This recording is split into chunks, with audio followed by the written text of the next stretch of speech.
Breaking news Telangana BJP నేతలపై high command serious అయింది. ఇష్టారీతిగా statements ఇవ్వడంపై అధిష్టానం ఆగ్రహం వ్యక్తం చేసింది. పార్టీ లైన్ దాటి నేతలు మాట్లాడడంపై అభ్యంతరం వ్యక్తం చేసింది. కవిత లేఖ, కాళేశ్వరం కమిషన్ ఎపిసోడ్లలో నోరు అదుపులో పెట్టుకోవాలని హెచ్చరికలు జారీ చేసింది. అడ్డగోలుగా మాట్లాడుతూ పార్టీ లైన్ అతిక్రమిస్తే ఇక నుంచి ఉపేక్షించేది లేదని స్ట్రాంగ్ వార్నింగ్ ఇచ్చింది.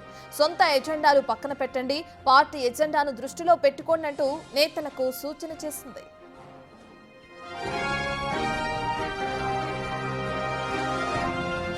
కవిత లేఖ, కాళేశ్వరం కమిషన్ నోటీసుల అంశంలో ఎవరికి వారు ఇష్టారీతిగా స్టేట్మెంట్లు ఇవ్వడంపై అధిష్టానం ఆరా తీసింది. అది మీ వ్యక్తిగత స్టేట్మెంట్ అయినప్పటికీ పార్టీ లైన్ గానే పరిగణిస్తారు. నోరు అదుపులో పెట్టుకోండి అంటూ కూడా సీరియస్ అయింది.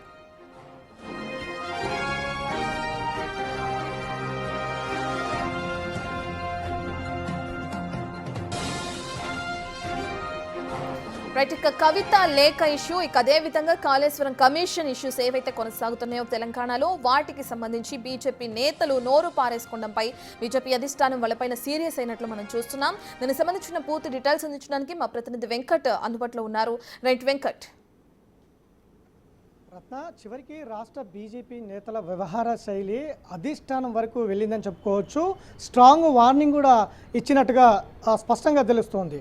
గత కొన్నాళ్ళ నుంచి రాష్ట్ర రాజకీయాల్లో బీజేపీ నేతలు వ్యవహార శైలి భిన్నంగా కనిపిస్తుంది.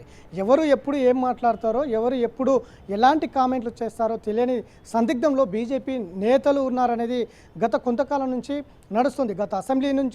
గత అసెంబ్లీ పార్లమెంట్ ఎన్నికల నుంచి కూడా ఇదే వ్యవహార శైలి కొనసాగుతూ వస్తూ ఉంది.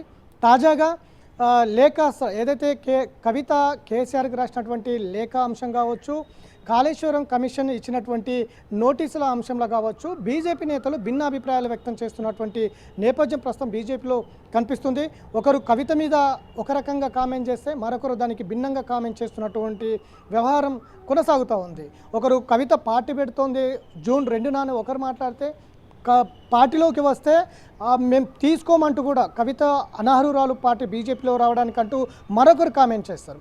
ఇట్లా రకరకాలుగా కామెంట్ చేస్తున్నటువంటి నేపథ్యం బీజేపీలో కనిపిస్తుంది. మరొక వైపు కాళేశ్వరం అంశంలో కూడా భిన్నాభిప్రాయాలు వ్యక్తం చేస్తున్నటువంటి నేపథ్యం కూడా కనిపిస్తూ ఉంది.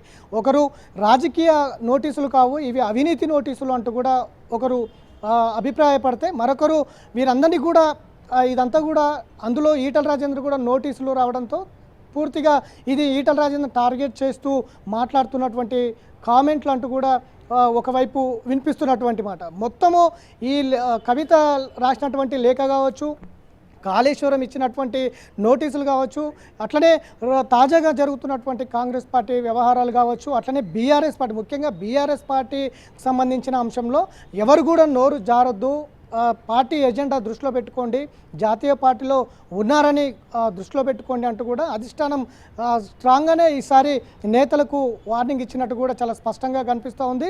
దీంతో ఇటు అధిష్టానం ఇచ్చినటువంటి ఏదైతే స్ట్రాంగ్ వార్నింగ్తో వెంటనే ఢిల్లీలో ఉన్నటువంటి కిషన్ రెడ్డి మొత్తం కూడా బీజేపీ ఎమ్మెల్యేలు కావచ్చు, ఎంపీలు, ఇటు ముఖ్య నేతలతో వీడియో కాన్ఫరెన్స్లో కూడా మాట్లాడినట్టుగా కూడా సమాచారం తెలుస్తుంది. ఎవరు కూడా బీఆర్ఎస్ను నేరుగా టార్గెట్ చేయొద్దండి, ఇటు లేఖ కావచ్చు, ఇటు కాళేశ్వరం విచారణ కావచ్చు, ఎవరు కూడా నోరు జారొద్దండి, ఎవరికి వారు స్టేట్మెంట్లు ఇవ్వొద్దండి, ఎవరు వ్యక్తిగతంగా మాట్లాడినా కూడా అదంతా కూడా పార్టీ లైన్లోకే వస్తుంది, పార్టీగానే గుర్తిస్తారు. కాబట్టి ఇప్పుడున్న బీజేపీ, తెలంగాణలో ఉన్నటువంటి బీజేపీకి ఏదైతే ప్లస్గా వ్యవహరిస్తుందో, మన ఎమ్మెల్సీ ఎన్నికల్లో ఉన్నటువంటి జోష్ కావచ్చు, భవిష్యత్తులో కూడా బీజేపీ రాష్ట్రంలో ప్రత్యామ్నాయం ఉందనే ఒక టాక్ నడుస్తున్నటువంటి నేపథ్యంలో నేతల స్టేట్మెంట్లు అన్నీ కూడా పార్టీకి మైనస్గా తెచ్చే అవకాశం ఉంది. కాబట్టి నేతలు చాలా జాగ్రత్తగా ఉండాల్సిన అవసరం ఉందంటూ కూడా కిషన్ రెడ్డి చాలా స్పష్టంగా నేతలకు ఇచ్చినటువంటి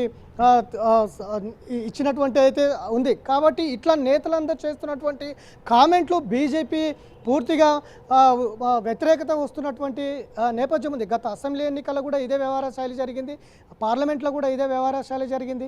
ఇప్పుడు తాజాగా రాష్ట్ర రాజకీయాల్లో కూడా ఒక్కొక్కరు ఒక్కొక్క రకంగా మాట్లాడుతున్నటువంటి తీరు ఆ పార్టీకి పూర్తిగా వ్యతిరేకత అవుతున్నటువంటి నేపథ్యంలో అధిష్టానం పూర్తి స్థాయిలో సీరియస్గా నేతలకు వార్నింగ్ ఇచ్చినట్టుగా కూడా చాలా తెలుస్తుంది. ఉపేక్షించేది లేదు, ఖచ్చితంగా మీరు నోరు అదుపులో పెట్టుకోండి, ఏదైతే పార్టీ కార్యక్రమాలు ఏదైతే ఉన్నాయో వాటి మీద దృష్టి పెట్టండి. పార్టీ ఏదైతే ముందుకు తీసుకువెళ్లాలో ఇప్పటికే సంస్థాగతంగా ఎన్నికలు నిర్వహించుకుంటుంది. భూస్థాయి నుంచి జిల్లా స్థాయి వరకు అధ్యక్షులు కూడా పూర్తి చేసింది. ఒక స్టేట్ చీఫ్ మాత్రమే ఇంకా ఎంపిక కాలేదు. కాబట్టి పార్టీ కార్యక్రమాల మీద దృష్టి పెట్టండి, భవిష్యత్ కార్యక్రమాల దృష్టి పెట్టండి. అంతేగాని ఇట్లా ఎవరికి వారు స్టేట్మెంట్లు ఇస్తే మాత్రం పార్టీకి నష్టం జరిగే అవకాశాలు ఉన్నాయనేది అధిష్టానం చాలా స్పష్టంగా నేతలకు దిశానిర్దేశం చేసిందని చాలా స్పష్టంగా చెప్పుకోవచ్చు. ఇక త్వరలో దీనికి సంబంధించిన అంశంలోనే సునీల్ బన్సాల్ రాష్ట్రానికి రాబోతున్నారు.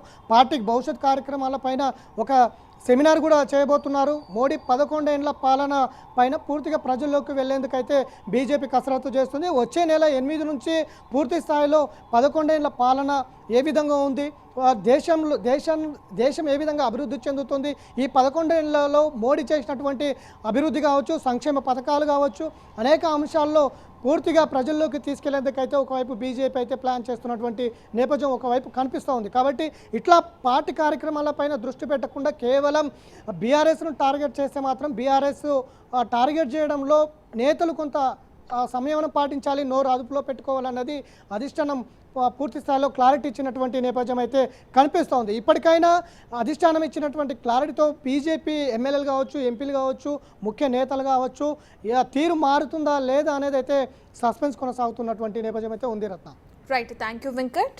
ఇక మనం చూస్తే తెలంగాణలో ఏదైతే కవిత లేఖ సంబంధించి కానీ ఇక అదేవిధంగా కాళేశ్వరం కమిషన్ విచారణకు సంబంధించిన ఇష్యూస్ ఏవైతే ఉన్నాయో వాటికి సంబంధించి బీజేపీ నేతలు నోరు పారేసుకోవడం, వ్యక్తిగతంగా స్టేట్మెంట్స్ ఇవ్వడం జరుగుతుంది. దానికి సంబంధించి ఇటు బీజేపీ అధిష్టానం స్పందించింది. పార్టీ లైన్ అనేది ఉంటుంది, దాన్ని క్రాస్ చేస్తే కనుక కఠిన చర్యలు ఉంటాయి, మేము ఉపేక్షించమని కూడా వాళ్ళు వార్నింగ్ ఇవ్వడం, చిన్నపాటి వార్నింగ్ ఇవ్వడం కూడా మనం చూస్తున్నాం.